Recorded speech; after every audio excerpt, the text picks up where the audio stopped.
veribdi pay sana kurban. Aydan balam gelişinle sevinç getirdin, ömrümüze nur eledin, ay sana kurban.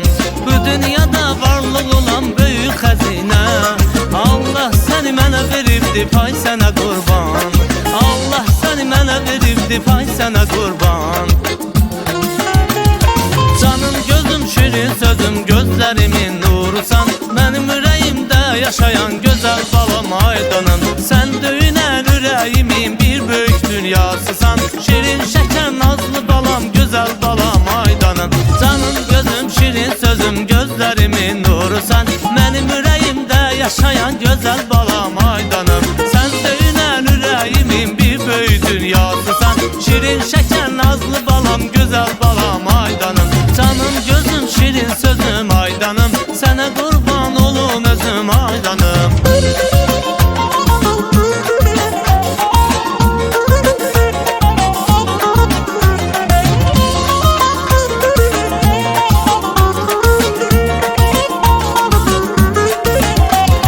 Sen atanın, sen ananın ilki sevinci, sen Allah'ın hediyesi, can sana kurban.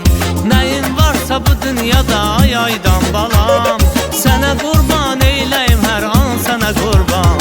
Sen atanın, sen ananın ilki sevinci, sen Allah'ın hediyesi, can sana kurban.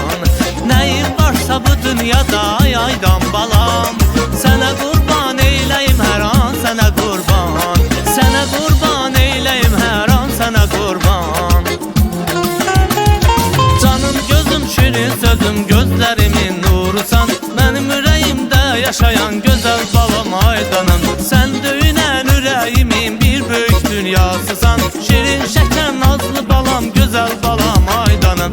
Canım gözüm şirin sözüm gözlerimin nurusan, benim yüreğimde yaşayan güzel balam aydanım. Sen döyünen yüreğimin bir büyük dünyasısan, şirin şeker nazlı balam güzel balam aydanım. Canım gözüm şirin sözüm gözlerimin nurusan, benim yüreğimde yaşayan güzel balam aydanım. Sen döyünen yüreğimin bir büyük dünyasısan, şirin şeker nazlı balam güzel balam aydanım.